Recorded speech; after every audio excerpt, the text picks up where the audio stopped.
Hello everyone, this is Dave from Dave's Recent Things. Reduce, reuse, recycle. We do it every single day, and today we're going to do it here on my channel. I've got a couple of old books that I've read before. Now, I am a fan of the physical book in front of me where you can flip the pages. I know a lot of people nowadays, they're on their Kindle and they're swiping and reading and they love it. And I've read a couple of books on my iPad. You know, it's okay. I just prefer that smell, that physical touch of the book. For now, I know technology is going to take over one day, but I do have some books on my shelf that I've read, and I want to reuse them, upcycle them, and create a paper wreath. Today, a paper wreath using an old novel. Why don't I just get started and I'll show you what I made. I am using the green styrofoam wreath form from the Dollar Tree, along with this old novel that I have, some twine in two different sizes, Solawood Flowers, they're kind of a beigey color, beige and brown, and beige brown buttons, and of course my regular crafting utensils to create this project today. First thing I'm going to do is I'm going to start ripping out the pages from my book. Now this is a book I just had on the shelf. I read it, don't need it anymore, and I ripped out probably about 100 pages, so anywhere from 100, maybe 80 to 100 pages in total.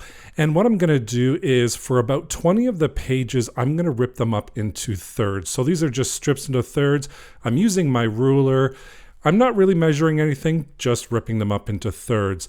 And for the rest of them, what I'm going to do is I'm going to fold them in half, and then I'm going to fold them into thirds again, and then I'm going to fold that over. So that's going to be a little bundle that we're going to create. And again, I'm using this probably for maybe about 80 sheets of the paper. I didn't really know how many I'm going to use, so I kind of guesstimated. I made a lot. And again, I'm just folding a whole bunch of these into thirds. And now with the strips that we cut into thirds, I'm going to create longer strips. So I'm just adding a little bit of hot glue right at the bottom, and I'm attaching maybe about 6 of them in total of those thirds that we ripped up to create one long line. And of course, I'm making 3 of those. And again, this is about 18 sheets of those thirds.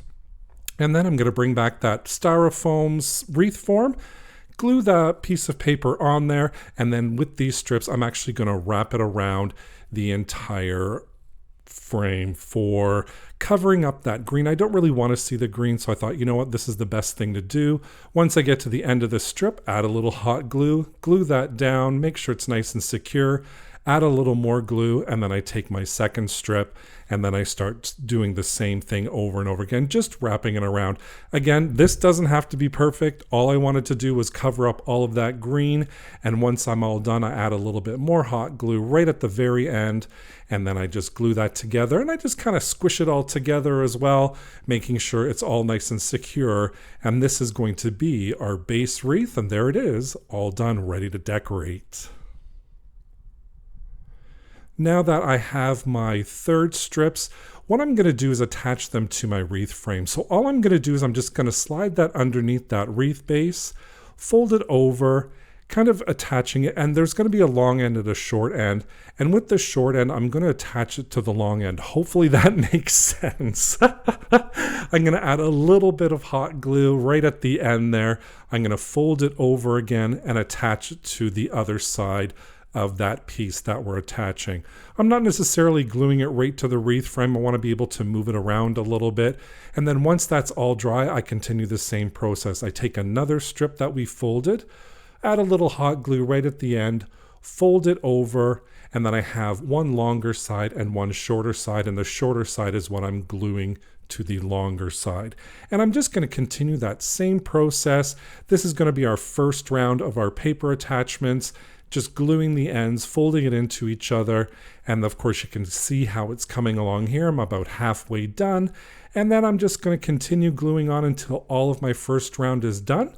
For the second round, I'm going to take the same strip, fold it into a little V shape, open it up a little bit, add a little hot glue so we attach that together, and then add a little hot glue right at the bottom there and attach that to our first row. So I just hold that in place for a bit. So again, we're folding it in half, but it's on an angle, so we're creating a little bit of a V shape.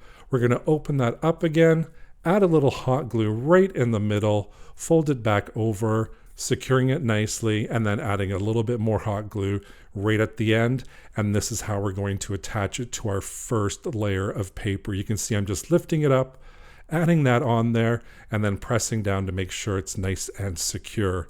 And I'm going to follow that same method of procedure, finishing off that second round, folding it in half, creating the V, adding some glue, gluing it right at the bottom, and then attaching it to our first row. You can see how we're going here. Now I'm just going to finish the rest. And once that's all filled in, you can see it here. We've got our second row all done, along with that first row, and it's looking great. What I wanted to do is I wanted to add a little bow, but I wasn't sure how I wanted to do it, so I'm going to take some twine, cut them the same length as our paper strips.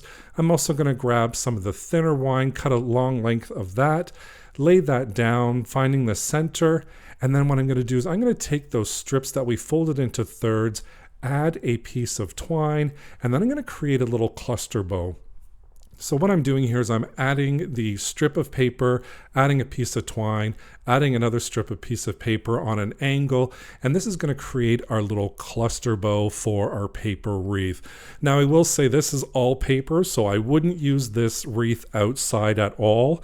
I would make sure that this is an inside wreath for sure.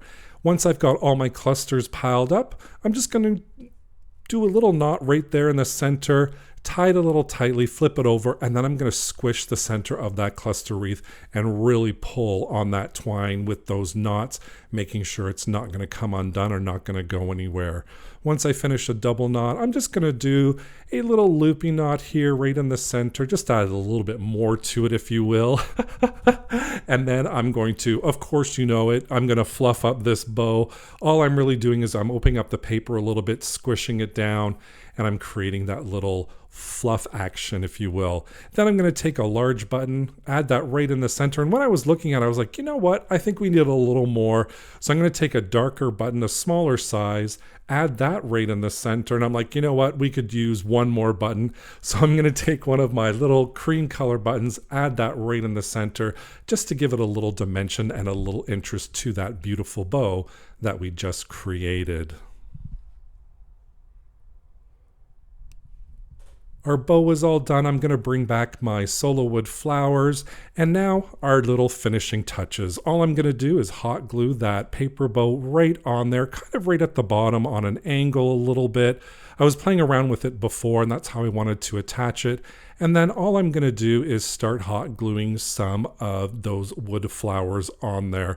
I kind of didn't really have a placement idea in mind. All I knew was I wanted to do a cluster of these wooden flowers. I do like working with these flowers. They're nice and easy to work with. They're beautiful. I love the neutral colors of it. And all I did was I just started taking those flowers, hot gluing them down. And once I'm all done, I just clean up my workspace a little bit. And here we go. We have our final paper wreath all done.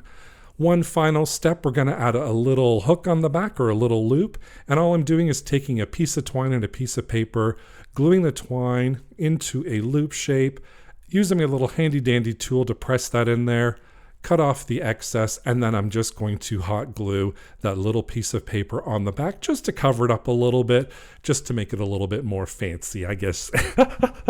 And then we have our little hanger to hang our beautiful wreath on. And here is the final result of our beautiful paper wreath. I love how this turned out. I love the paper.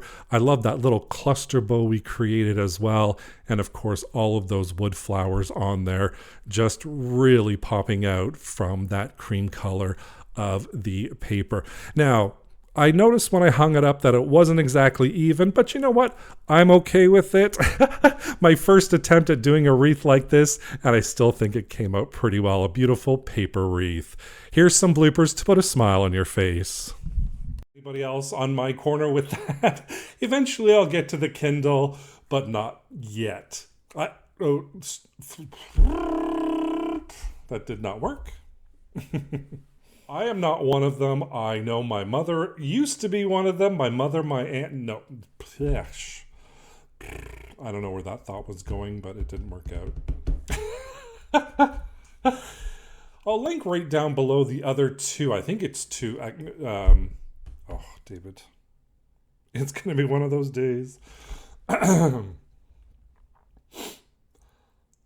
Nope. I'm there, and they stay there, and you never...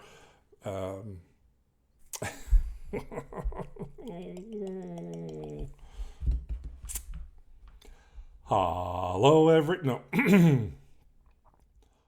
Thank you so much for joining me today while I created this paper wreath. Don't forget to subscribe and hit that notification bell so you can be notified every time I upload a new video. Thank you so much for watching. Take care. Bye for now.